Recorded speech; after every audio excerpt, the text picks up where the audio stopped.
All right, good morning. We're live on YouTube. We want to be live on Facebook. Bringing those two groups, Atlanta Falcons fans on SI. It's just Atlanta Falcons on SI now.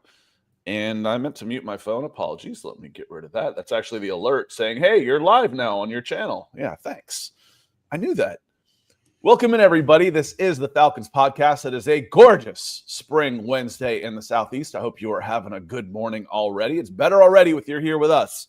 Appreciate you being here. My name is Scott Kennedy. I'll be your host. This guy over here, Nick Kendall, is up bright and early fighting off the Pacific Northwest gunk that you get this time of year with the cold and stuff. But we're happy he's here at 5:38 in the morning Pacific time, getting up bright and early to do this.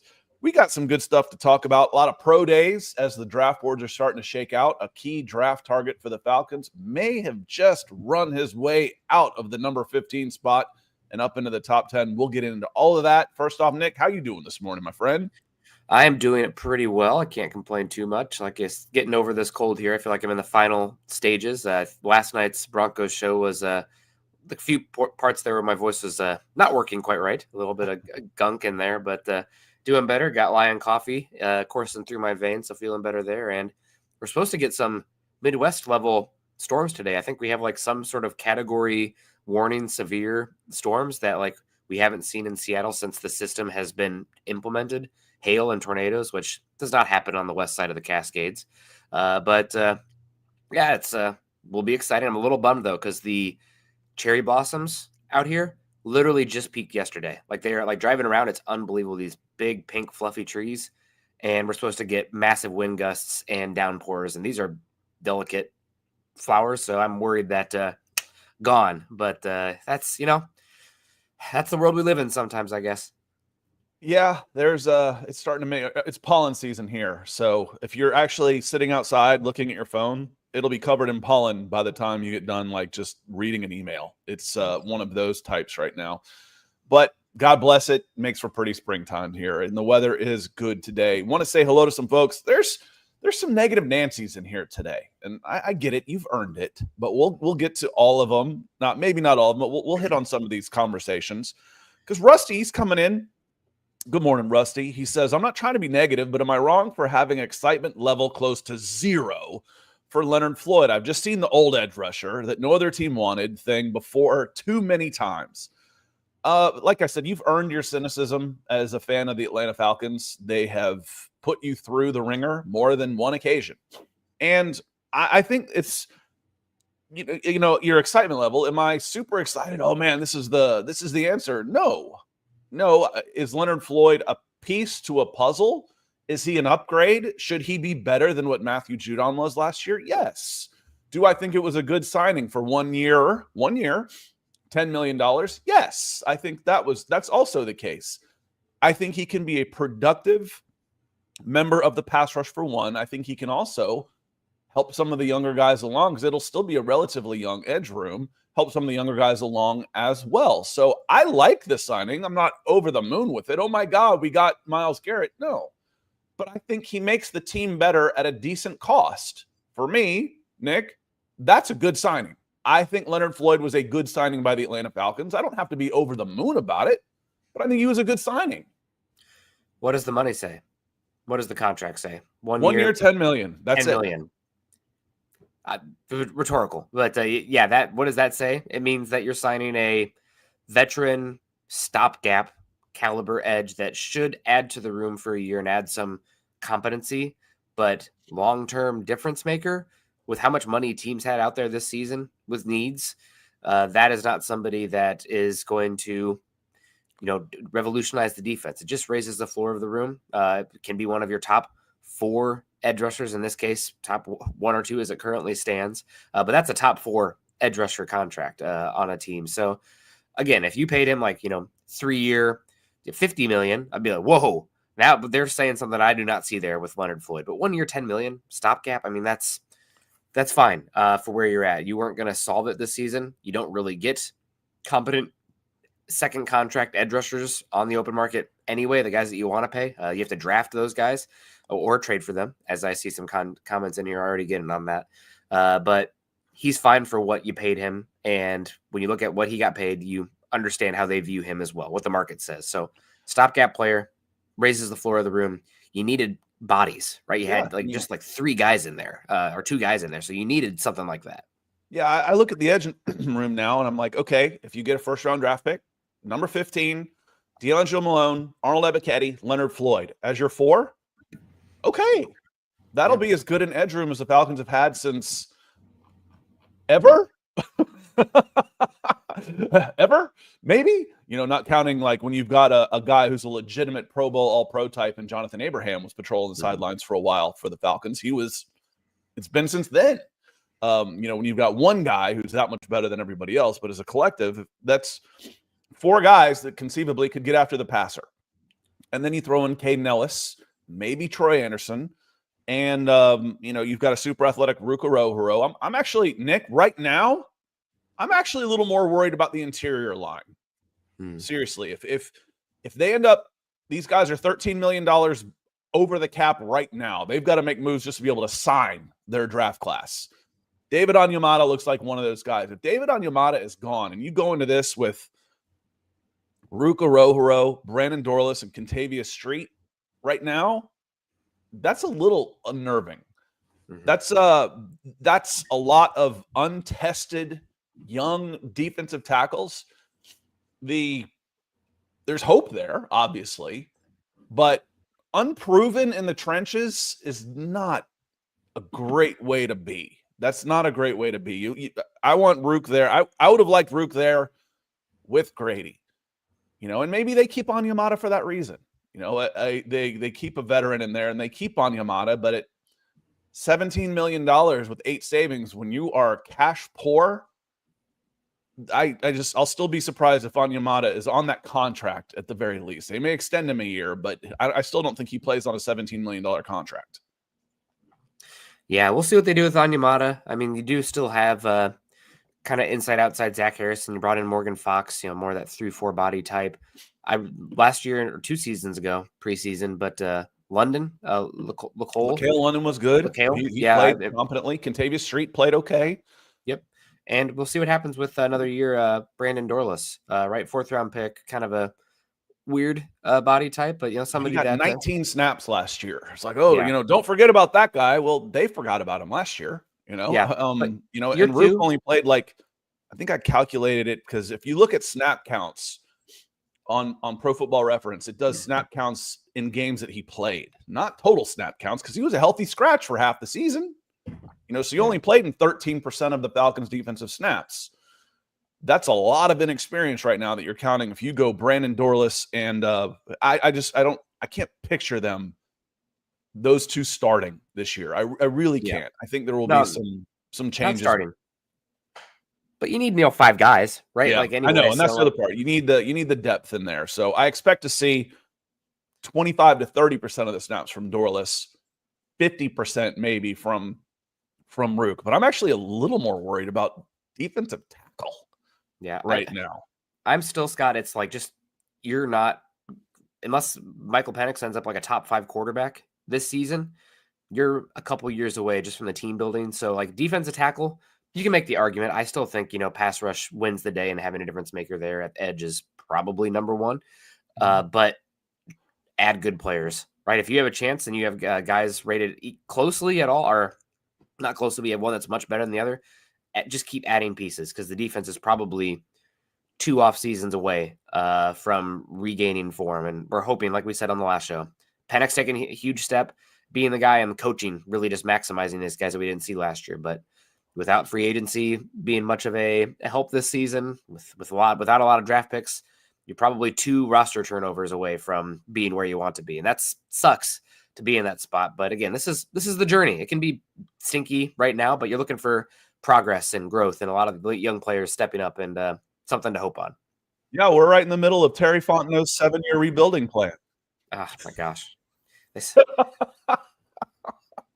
Sorry. John Harrell says, good morning, everyone. Win the day. Good to see you. Michael, good to see you as well. Unbeatable 3210. Good morning. Evan J, I see another one. I want to hit on this too, because when I mentioned Salty, I saw your next comment on this, and I want to hit on that one too. He says, good morning, y'all. Would love to hear what you think the best and worst case scenarios for this offseason. Best case, you find a trade partner for Kirk Cousins and they take on his entire guaranteed portion of his salary. You eat $40 million in dead cap for what you have already paid in a signing bonus, and you are free and clear in 2026. That's best case. Worst case, nobody wants to trade for Kirk Cousins because they know you don't want him. And they will sit back and wait for you, and you blew another $10 million, and instead of $40 million of dead cap, you have $75 million in dead cap. There's not that big a difference between best case and worst case, honestly, Nick. There's just not. You get a day 3 pick. I've seen 3rd round pick and someone, but Scott, we can get his entire salary. No one's paying $27 million, and it's now $37.5 million guaranteed. Nobody is sending you a $40 million check and a 3rd round pick for Kirk Cousins. I will be absolutely floored if that happens. That's best case. That's unrealistic. I think there's a much better chance that the Falcons end up having to cut him and end up going from a $65 million dead cap to a $75 million dead cap. We'll meet somewhere in there and say after the draft, they get a 2026 5th round pick and $10 million out of it for Kirk Cousins. I think that's somewhere where it ends up landing. Yeah, and there's still, plenty of options out there as far as quarterback seats. I mean, we did have Jameis Winston and Russell Wilson signed with the Giants, but Cleveland, are they going to want Shadur Sanders? Are the Titans going to sit there and pick at 3, or do they want to go with Cam Ward right away? Are you going to play Will Levis before Cam Ward if you're not ready to play Cam Ward day 1? And then, of course, there's the Pittsburgh Steelers of this as well. So we'll see what happens there, but there's still suitors out there and teams that are interested in quarterback play. So wait and see on that one. Yeah. We're still waiting on Aaron Rodgers. Does Aaron Rodgers of the Steelers still makes a lot of sense? Yep. The Vikings have emerged, are out there as well. I know they've kind of been in and out on that one. So we'll see. I mean, gosh, does Rodgers retire? That changes the math as well. So not a lot of quarterbacks still out there. So we'll see what happens with Cousins. But yeah, Pittsburgh needs a quarterback. Vikings seem to be, Lord knows, with JJ McCarthy right now. Then you got the top 3 teams in the draft all looking as well. So we'll see. It's going to be weird. Evan J, this is the brain of a Falcons fan, Nick. When I was doing the Broncos for Breakfast podcast, I like to kind of joke with the Broncos fans every once in a while that y'all are spoiled. You don't know what it's like to be one of these type of teams where this is your mindset. Evan J says, in my opinion, I think trading back would go poorly. So far, the front office has shown complete incompetence of picking outside the top 10. So why would I trust them to make a right call even outside of 15? Evan, I get it. But the right thing is to get more picks. That's what I think. It might not be the right thing, but the guy that they took at number 15 ended up being a Hall of Famer. Well, crap. And you traded out of that spot. That could happen. I think for this team, the right thing to do is to trade back and acquire more picks. Now that comes at a cost. I'm not just giving away 15. Okay, we're going to move from 15 to 20 and here's a 7th. No. But getting value for it. And you don't eschew doing the right thing just because of your lack of faith or belief in the people who are making the picks.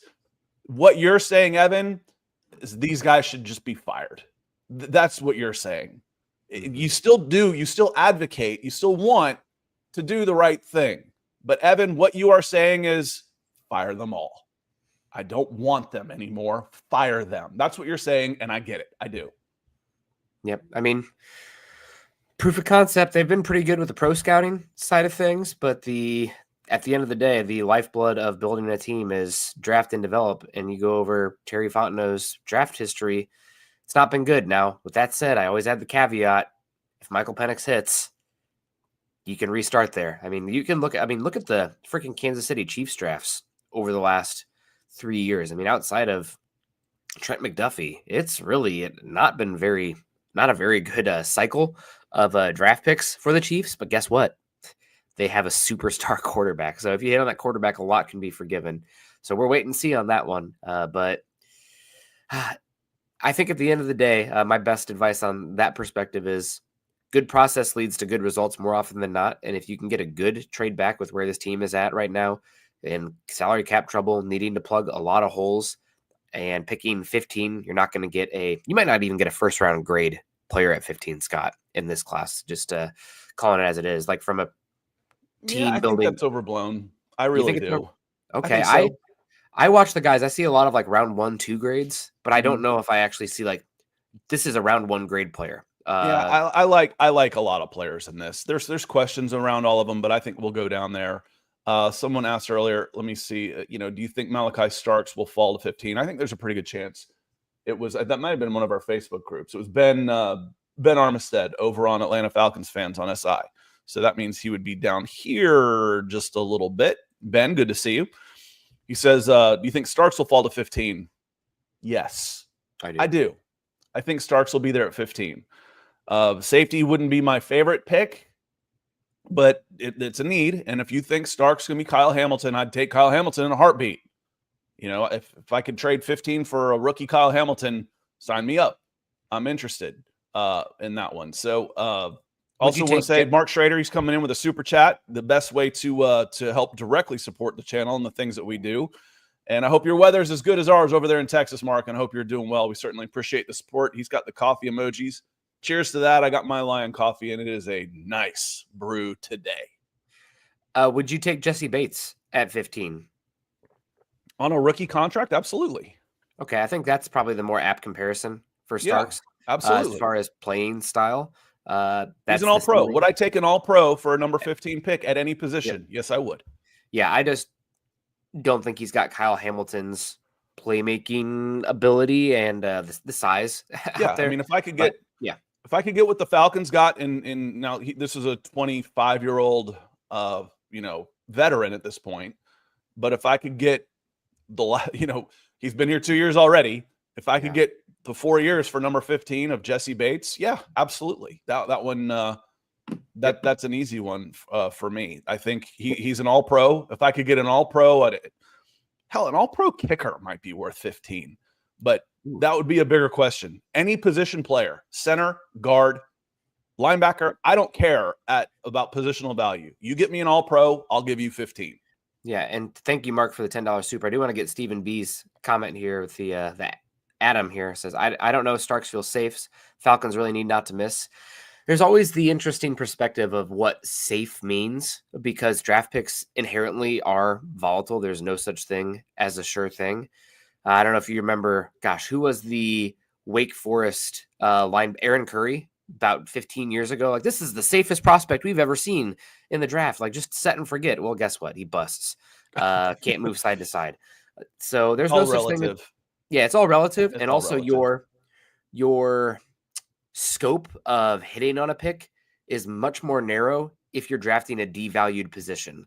So like, just for example, like if you took a center at 15 in this class, he better damn well end up one of the top 3 centers in football. Right. If you take an edge rusher, if he ends up a top 30 edge rusher, that's fine. That's good. So it's always relative as far as like you want to take the best player, but there's different levels of acceptable player return based on the market, where you can get guys on open market, what you pay for them on second contracts, where you actually have to draft those positions to find them as well. That does change the conversation. I don't think it's as simple as, just taking the best. It is as simple as taking the best player, but it's baked into the economics of each position as well. Yeah, I agree. Again, but like I said, if I could get an all-pro at 15, I'll take it. I don't care what position it is. So that's where I go with that one. Want to say hello. I'm pretty sure we said Michael said hello to the sunrise. Michael Ronquillo, good to see you. Smooth C78, he's got the coffee emoji. How you're doing? Master Kioski says, whoa, finally started on time. What are you talking about, man? We're almost always between 8:35 and 8:40. Never more than a minute or two late. I mean, almost always. Yeah. So I'm not sure where you are with that one, man. That one hurts my feelings a little bit. George in Atlanta's here. He says, wow, I made it to a live conversation. This relatively new Falcons fan from 2003. As a new student of the game, well, welcome in. Appreciate y'all's analysis. It's helpful. Well, any questions you have, we're here. And I try not to, Nick likes to dive deep into schemes and I appreciate it. I don't try and get that deep into it because I feel like our audience, for the most part, they don't care that much. It's like if I start glazing over at some of the technical jargon, I feel like my audience is going to also. So I try and make it, and besides, it's football. To me, football is a kiss game. Keep it simple, stupid. Bigger, faster, stronger typically wins. Don't do stupid stuff. That's what I'm looking for here. But good to see you, George. Brad Clark, he's here as well. Deontay says, good morning from the nerd end in the hospital laboratory watching from work. Well, good to see you, Deontay. Hope you're doing well. Harry's here as well. So is Brad. Good to see y'all. This is his favorite part of my week. Well, that's humbling.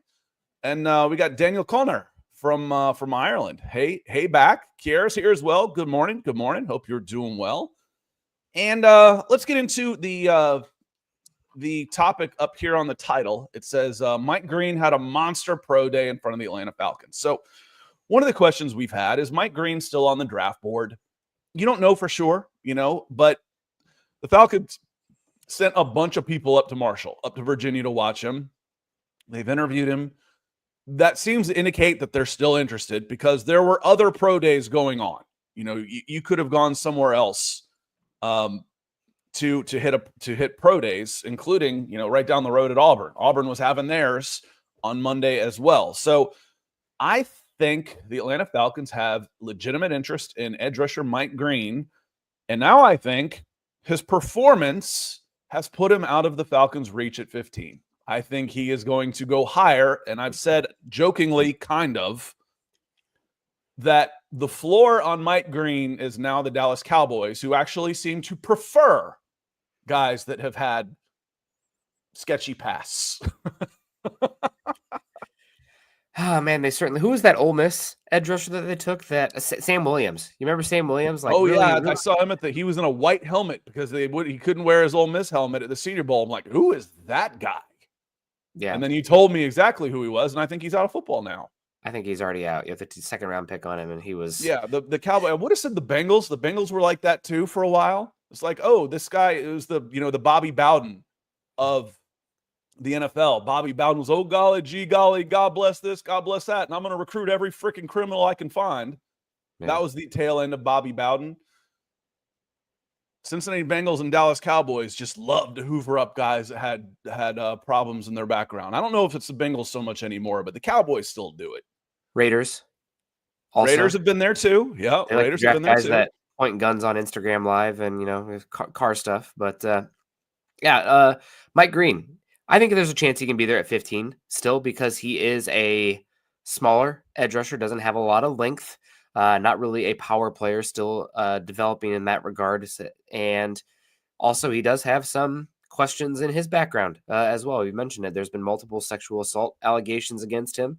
It does sound like from those who I talked to down at the Senior Bowl that a lot of teams are okay with his answers from that, and that was reinforced with from the scouting combine as well. But again, that's going to vary from team to team with the background. There's going to be some teams that are absolutely, no exceptions. We're not taking somebody that has those things in their past, and we can find another good player that we like just as much that doesn't have those questions. So some teams have that view. So it's going to vary from team to team. But with that said, he had one of the most productive pass rushers in college football last season. Good tape. Technically the most. He had 17 sacks, which led college football. Oh, there you go. He's most productive sack player. Mm-hmm. And he had a proof of concept against two pretty good offensive lines. The Ohio State Buckeyes, which they still had Simmons at that point. Their offensive line got pulverized and injured throughout the year, but they were good at that point. And then also I think he played Virginia Tech. I always get confused. He went to one school and he played the other. I think they played Virginia Tech and he was dismissed from Virginia. But yeah, good player in that. He showed out at the Senior Bowl as well. I mean, you came out of the Senior Bowl being like, Mike Green's a guy I want at 15. And if it wasn't for the background stuff, I don't know if he'd be there in this class, Scott. But because of all of that, it's possible. And if he clears you guys, I mean, there's a chance.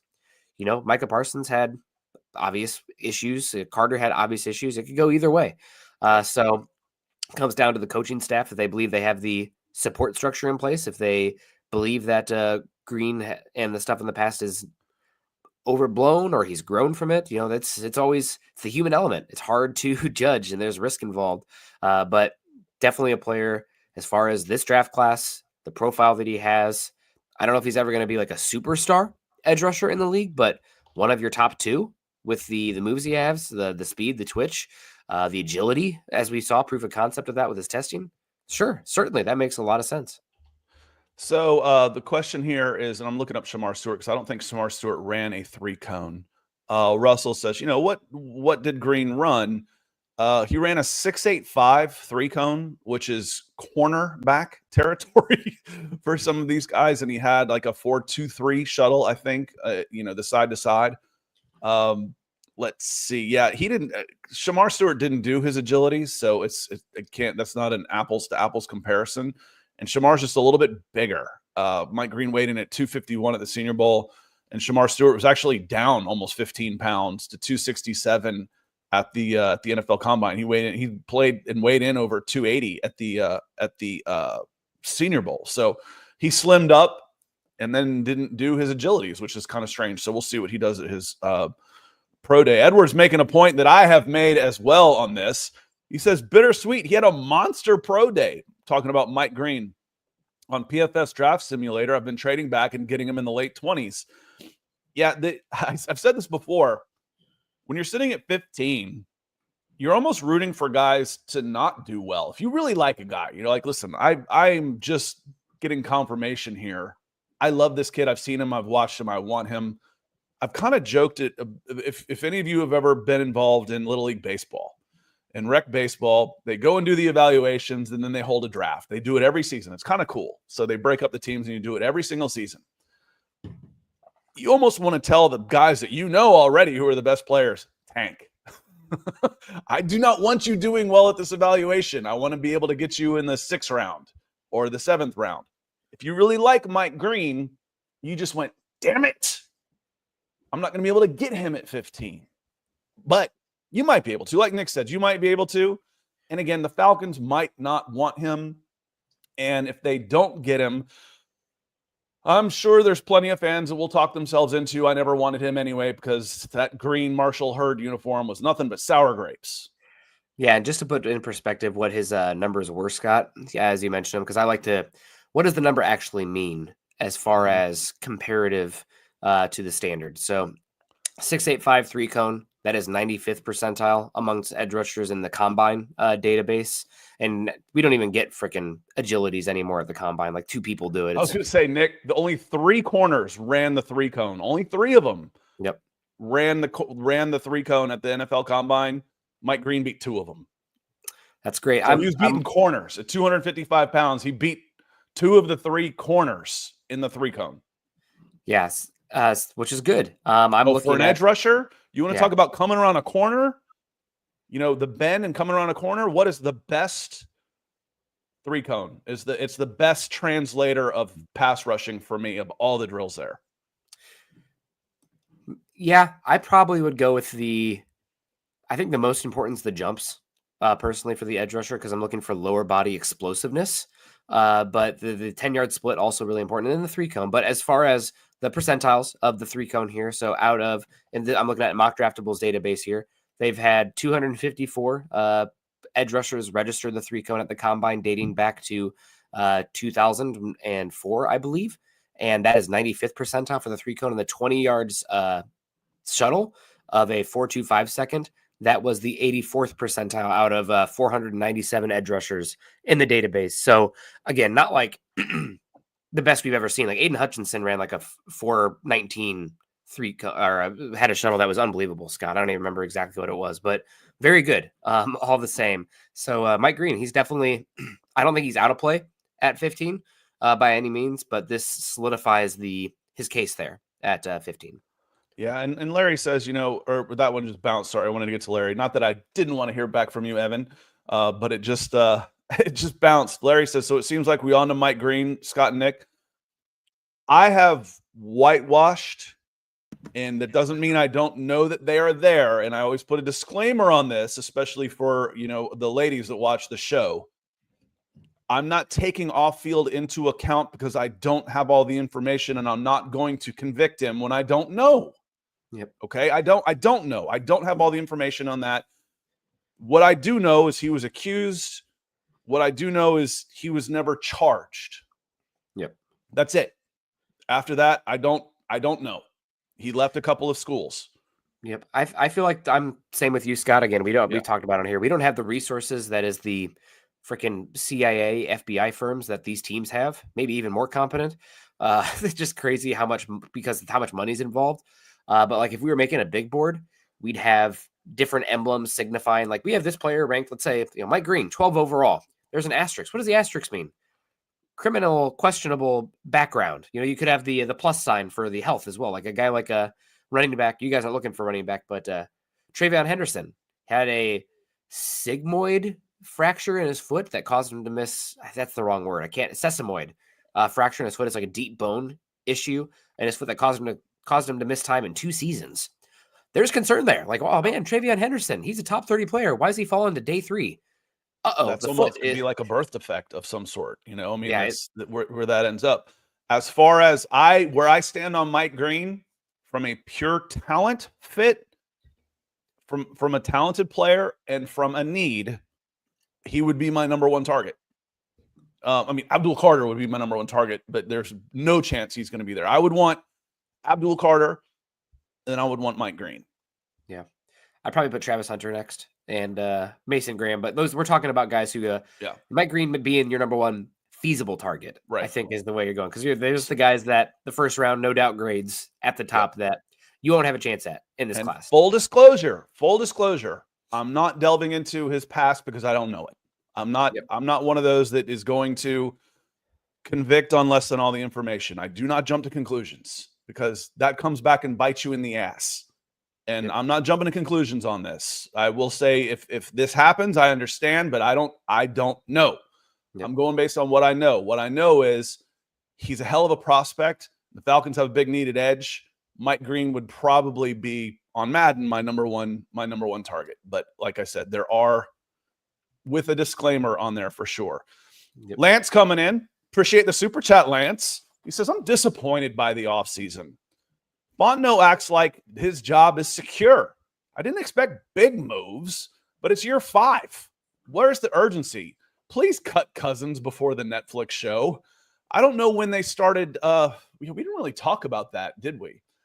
Once they can do that, like with Hard Knocks, it's like they can film it and then a week later they put it out. They do most of the filming and editing the week before the show. So I've seen people questions like, well, wouldn't they have already been following him around? Wouldn't this already be done? I don't think so. Because I actually speculated this is another move from Kirk's camp to make sure that he's gone from the Falcons. Because the Falcons certainly don't want Kirk Cousins and a Netflix documentary crew around while he's on the team. Yeah, that would be something. I don't know. Well, at the end of the day, you want to maximize the value here, though. All the same. So I think it's complicated because you're trying to work out the balance between trade compensation and how much the pick in return matters compared to how much the other team eats the contract. So we'll see what happens with that front. But yeah, that does that will be tumultuous, is the word. There's no way. There's just no way that Kirk Cousins on a Netflix crew is at mini camp. Oh, good Lord. Talk about a clown show. We've talked about it, like the next dates to watch on the Kirk Cousins watch are the draft. But I've said before that that's not necessarily a deadline because teams are going to wait until after the draft to see where they stand. Maybe they get a quarterback that they want to run with in the draft. And then Kirk Cousins, in an attempt to save face, has basically come out and said, I'm not waiving my no trade clause until after the draft. Well, brother, no one's trading for you right now anyway. So it makes sense from his point of view. I want to wait and see until after the draft. Well, yeah, you do. You want to wait and see till after the draft because nobody's making any offers. And this was a conversation I had on YouTube. on the comments from Monday's show talking about Kirk Cousins needs to waive his no trade clause. I think he would if there was a decent offer out there. There's not, because the timeline to this point on Kirk Cousins has been teams think the Falcons are going to waive him. We're not trading for him until that happens. Okay, well, they didn't. Now we're not going to trade for him until after the draft. Okay. Once we get after the draft, then we might see if there's any movement on a trade. But Kirk Cousins' no trade clause has not played a factor to this point because teams haven't seen a reason to trade for Kirk Cousins yet. There's been no offers. And the no trade clause has not been an obstacle yet. It has not been an obstacle yet. Yeah. Waiting to see on that front. I mean, that's a huge domino that's going to fall. It's something that we might not see until after the draft or day 3 of the draft. But I do believe that there are things that are being worked on right now. There's conversations and groundwork that's being laid for a potential Kirk Cousins move at the end. And time will tell. We got Keith and Ellen Johnson. Good morning, guys. Good to see you. I apologize for my more than normal nasally voice fighting off this the end of this cold. Tony's in here. Green had one good year, and everyone's acting like he's the next best thing. Williams from Georgia has been consistent threat off the edge in Georgia's career against better competition.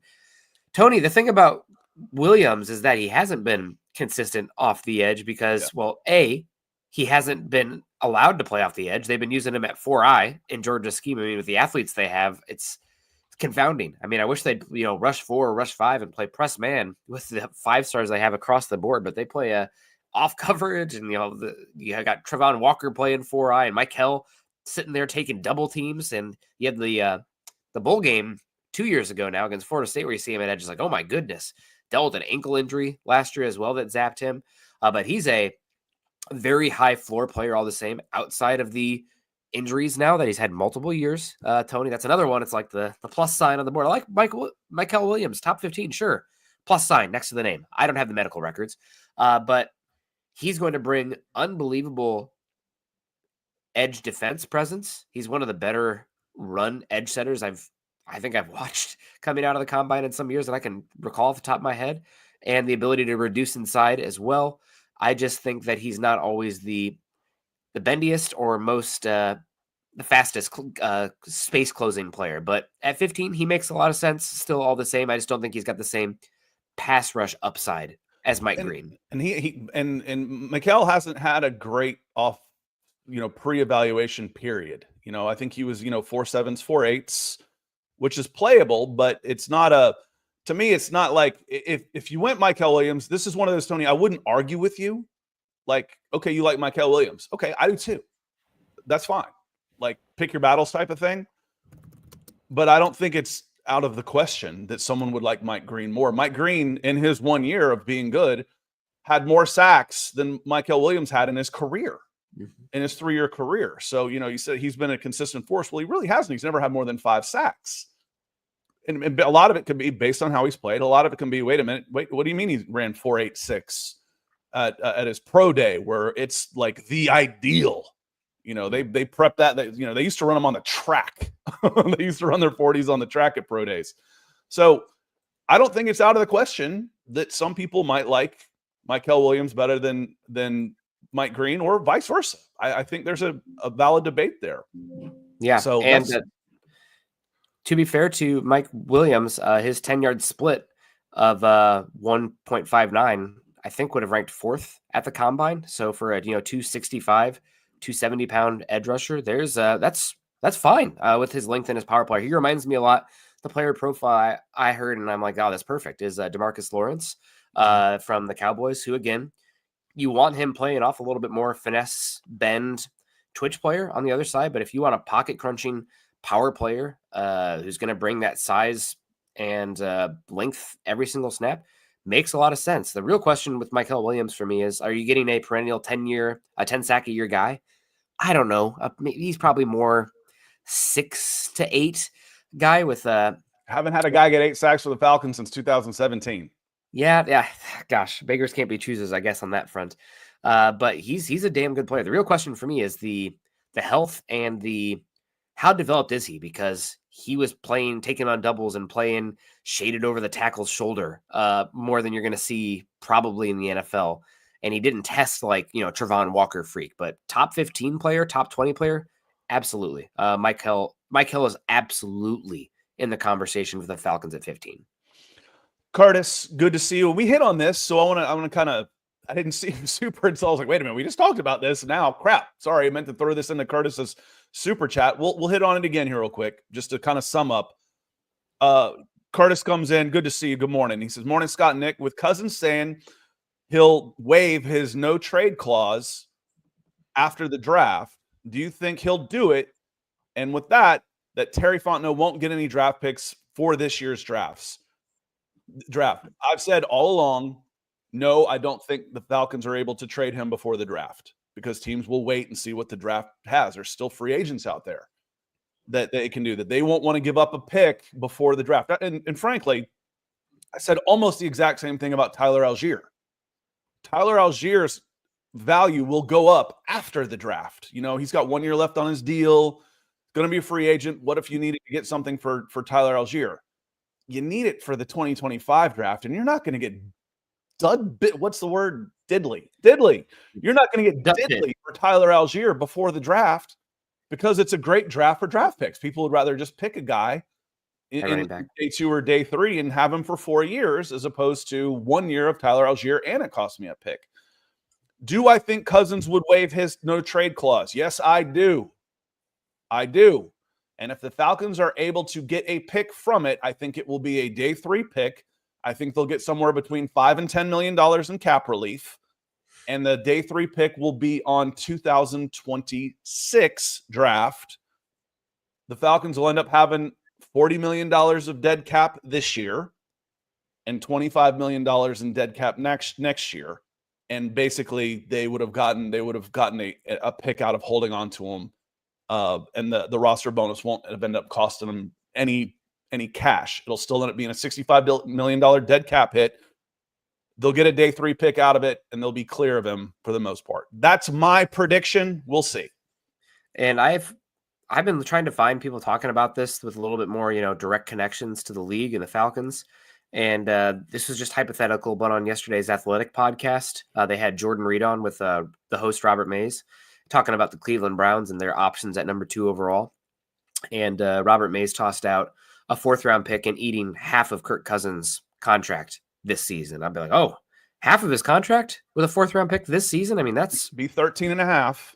Yeah, I mean, that'd be great. To get 13, that. It'd really be more than that because they'd take on the 10 next year too. So they're taking on $25 million if they do that. Yeah. Which would wildly beat my guesstimates. Yeah. So I don't know if that's just, spitballing or if there's anything as far as what's compensation being discussed right now. But if I do hear anything, we'll talk about it on here. Anything that's, a little bit more verified. But we'll wait and see on that one. Again, I think before I thought, this is going to be like Russell Wilson. Nobody's going to take him on. It seems like there's more interest. I don't know if it's because it's just such an absolute dog water quarterback draft class on the whole. But yeah, we'll see. Yeah, we'll see. I tend to err on the side of caution, but if there is one team that is not the Atlanta Falcons that can screw it up more than the Falcons, it would be the Cleveland Browns. Mm-hmm. So if you were going to try and take advantage of anybody, it'd be the Browns. Yeah. And right now, maybe the Titans. Good God, the Titans are a mess too. Going back to the Mike Green talk, Rusty, he casts his vote with authority here. He says men lie, women lie, numbers don't. Mike Green at 15, numbers do lie. I mean, there's lies, damn lies, and statistics for a reason, Rusty. But he wants Mike Green at 15. Again, I'm cynical in nature. I was actually born in Cleveland, Ohio, maybe the worst sports town in the world. Moved to Georgia when I was 5 years old and have grown up in the 80s with what we've all had to grow up with. I am cynical. I have earned it. I will let you know I'm cynical. I don't think Mike Green's there at 15. Yeah. We'll see. And guess what? If he's not there at 15, there's going to be somebody else that makes sense that's pushed down. So I know that's your number 1 and right now, and he's somebody who definitely fills a role that this team desperately needs to raise the pass rush ceiling and floor. But you'll have other options available for some good players. And there's somebody in here has asked about him a few times. I finally got to him. LSU pass rusher Braden Swinson. I can't remember whoever's in here. He's been asking. Round 2, baby. He's got some juice. Good frame. Don't think he's ever going to be a very good run defender, but there's a lot of depth in this class at edge. So here we go. Unbeatable Braden Swinson. Yeah, I don't know if he is a later round option. I think he's going to end up going top 50 at the end of the day. He's got some juice. He's a fun player. So good. Thank you. Glad you were able to get that. I don't know much about Braden. I saw Savion Mixon at Senior Bowl, and he was okay. Not somebody. And I couldn't remember Braden Swinson for sure. Evan comes in. He says, yes, Nick. He says, Nick, what kind of scheme do you see Green/Starks excelling in? So we're getting our money's worth at 15. Here's what I want to say real quick about schemes, okay? I do not draft in the first round for scheme. Ever. Why? The Atlanta Falcons have had 4 different defensive coordinators in 4 years. That's not uncommon. That's more than norm. Having a guy in place for more than 2 years is actually fairly uncommon around the league. 4 different defensive coordinators in 4 years. I am not drafting for a scheme. I need a guy at 15. Later on down the line, I might. Okay? Day 2, day 3, that's a different conversation. I want my first round pick for the next decade. He'll probably play for 5 different defensive coordinators. I need my first round pick to be scheme independent. Nick, how would he best be used this year under Jeff Ulbrich, though? And I think the question's asking more so role than scheme specifically here. And we can talk roles, right? Especially for some players. So like Starks to start, I think he's going to be best if he is playing in a cover 1, cover 3 heavy scheme. He's going to be your free safety guy. If you're buzzing a safety down into the box, you want him to play more of the Earl Thomas to Cam Chancellor. He is not somebody who you want to play like, oh, he's a will linebacker in some instances. Absolutely not. In fact, he's somebody who you'd much rather be, if you are rotating him down, it's as an overhang in the slot, or even potentially sometimes if like a running back is flexed out and you have man coverage responsibilities, he can play man on the perimeter. He's got some cornerback mirror match ability as well. But as far as like the in the box run fit kind of stuff, taking on bodies, not him. Like if you're playing a cover 3, like classic Gus Bradley defense with your Cam Chancellor and Earl Thomas, Starks is your Earl Thomas, and you want Amanda Worry as your cover 3 Cam Chancellor body type closer to the body. So he can do a little bit of everything. If you're doing split safety stuff, he can do that as well. Cause again, he can rotate down and do some slot work, but you don't want him in the box very often. He's better on the back end of the defense. I don't think he is absolutely blazing as the cover 1 stuff. So he's not somebody who like you're going to see him he's playing 1 hash mark and makes a play at the other numbers side of the field, unless it's like a really like broken play, long developing. But he can do that, no doubt. It's a little bit unfortunate. He had a down year compared to his freshman and sophomore year, but A+ character, high floor with that, all the same for the safety position.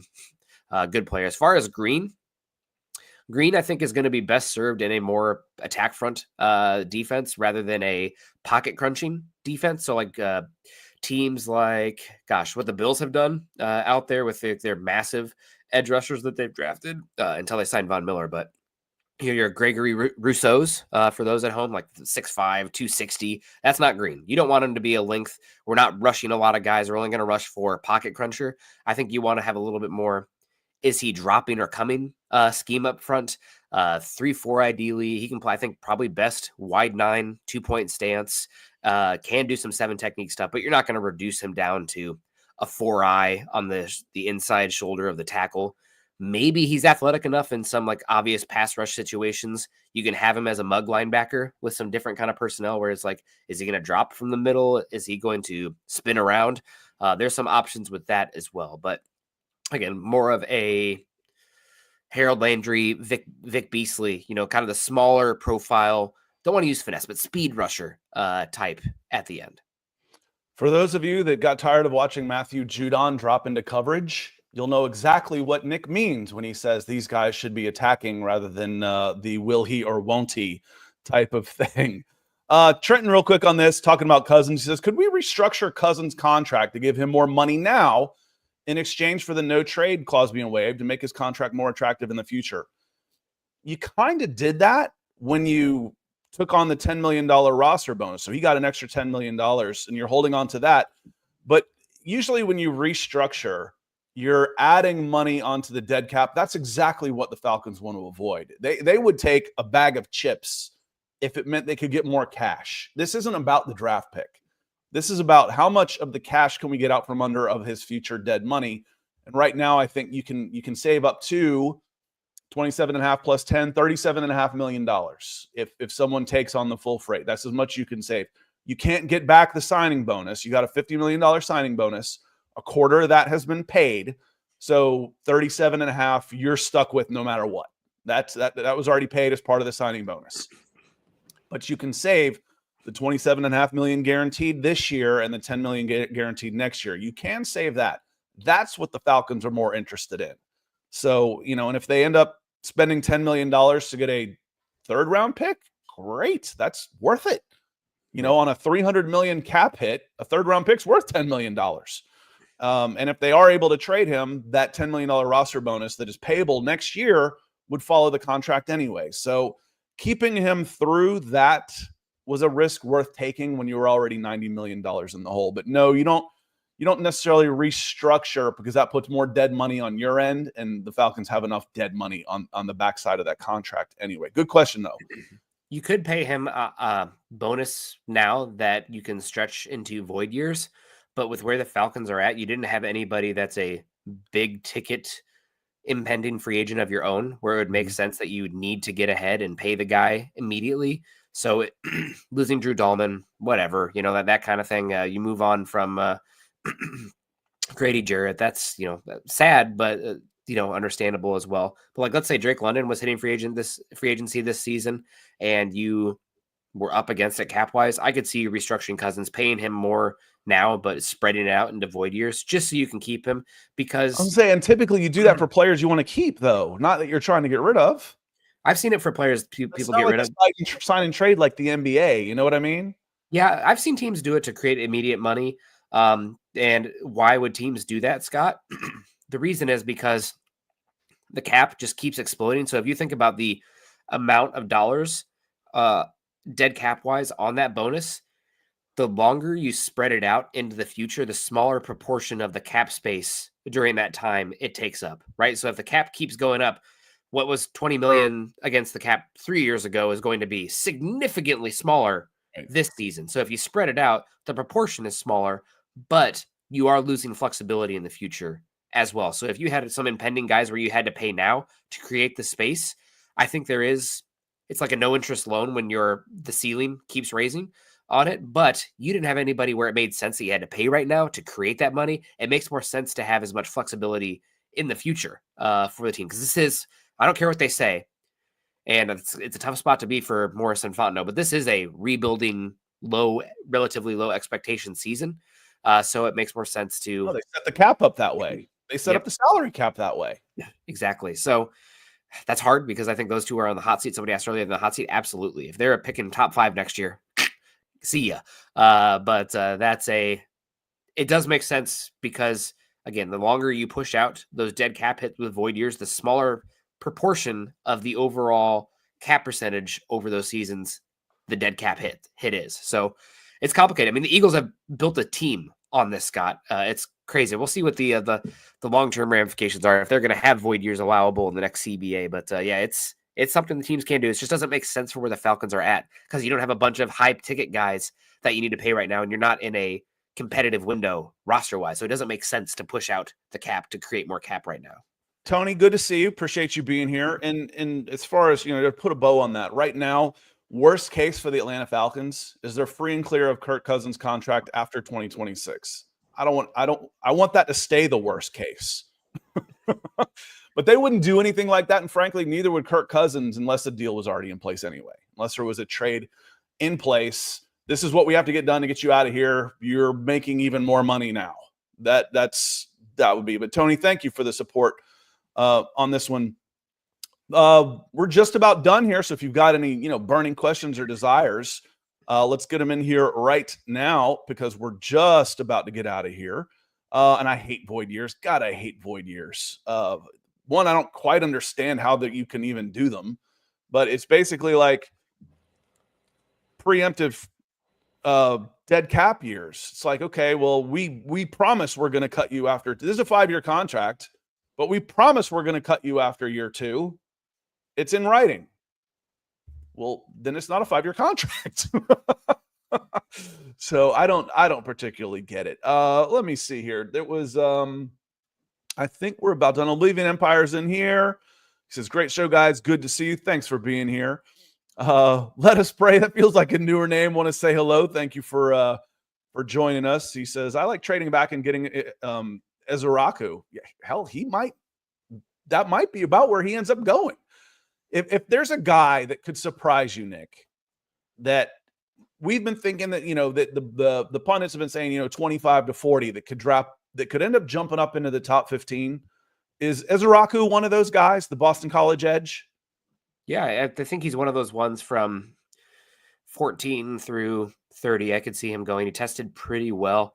I think, as Adam Schefter said at the Combine, after the first 10 picks 11 through like 50 are going to be wild. Daniel Jeremiah mentioned that mock drafts are going to be as far off from what actually happens as he can remember, because teams are so jumbled and there's so few consensus first round, no doubt kind of guys. That cutoff happens earlier, according to those in the league. So yeah, as a Rock, all it takes is one team. So he was really productive.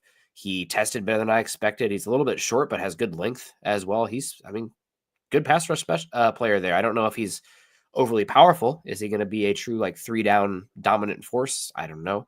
But somebody with pass rush juice for sure. We're going to finish here with Chris. Chris is finishing up, but he just says, we have too few picks as it is. There's 5 and only 2 on the first 2 days. You have a first and a second, but no third. And we don't have the salary cap room to make up for the holes we have and the depth we need on this defense. Yeah, you're going to count on. This is why I kind of tore apart the draft, the mock draft, the 4-round mock draft from Chad Reuter. Yes, Chiad Campbell could be a very good player, but you just kind of completed your linebacker room when you signed Divine Diablo. And the center in the second round probably isn't an upgrade over Ryan Newsel, who you have the exclusive rights for. You've got he's not quite signed yet, but you've already tendered him, so you have the right to match any offer he gets. So he's basically an Atlanta Falcon. There's too many holes to be drafting guys that are backups. Oh, well, he'll learn and be really good in 2 years. Man, I don't want to hear that crap this year. I want to hear we're plugging this guy in to start at safety. Okay, Jordan Fuller ended up having a huge year and he started, but no, I want edge, I want corner, I want defensive tackle. Those are the top 3 priorities on this team. And then throw in a safety as well. And I want premium positions because the Falcons have a lot of money invested in non-premium positions. Yeah, that's about to change with Drake London's contract coming up here. But yeah, you're going to have ability. One thing that's nice about having as many holes is you're going to have a lot of options in the draft. So that's something that we'll see what happens with them at pick 15, assuming they stay there. I'm still of the opinion if you can trade back 5 to 15 picks and get yourself a cachet of day 2 picks, just to add a floor to the roster, a cost-controlled floor. That makes a lot of sense now that the impact of that's probably going to be felt more in 2026, 2027, but that's probably where you need to be pointing right now, which is not ideal for Terry Fontenot and Raheem Morris, but that's thinking about we're here no matter what, right? Those guys we'll see, but we're here no matter what. So no, that's kind of what I say when I see this, the blind loyalty that goes to people that work for teams. The only loyalty is you guys. The fans are loyal. Where this is a job for everybody else. It's like, well, no, one, I trust that these guys want to do their best for the team, but I don't necessarily trust that they're going to get it right. And there's the blind loyalty out there. It's like, how many coaches and general managers have we gone through as fans? Not as many GMs, but I'm not going to just blindly follow Arthur Smith, Mike Smith, Dan Quinn, Raheem Moore. These guys change all the time. They'll be gone. You'll be here. So, it's the everything is awesome crowd. I don't always quite understand. You've earned the right to be cynical on here. But again, going back to it, even if you don't think the Falcons draft well, they still need more picks. You know, that's don't eschew doing the right thing because you don't believe in the staff. That just means you think they should be fired. I want to say thank you though too. We've had several guys come in with super chats today. Thank you so much. Mark Schrader got us kicked off. Edward Brown coming in. Lance, thank you, sir. Appreciate you doing that. Rusty, always good to see you. Evan, good to see you as well. You had a bunch of good questions today. Tony, feels like a new name on the super chat board. And Curtis Case, our friend, is always here supporting us. Thank you, Curtis. And that's all I got until we get out of here. Nick's eyebrows are pushing together like he wants to say something. So I'll let you say goodbye if you want to, Nick. Yeah, Eric's just saying, are you coming? So that's yep, I'm coming. We're good. But yeah, no, thanks everybody coming in, joining today. Hopefully my voice is back to normal tomorrow. I'm out of coffee, so I got to run upstairs first before we start the next show. But always a lot of fun, and didn't even run a mock today. We'll have to do that Monday. No, those are Mondays for now. We'll do them every day once we get 2 weeks before the draft. But for now, we'll do our next mock on Monday. It would be good to do one where we pick all the teams leading up to pick 15 too, just to kind of see what the board looks like rather than just always the Falcons simulator. But yeah, that's fun talk. I mean, we're in the home stretch now, so it's a good time. Yep. Appreciate y'all being here. Enjoy a gorgeous weekend in the South. The rest of your weekend, it's only, halfway through. We're in hump day, but it'll be the weekend before we see you again. So enjoy the rest of your week. We'll see you on Monday. Thanks for being here, everybody. Peace.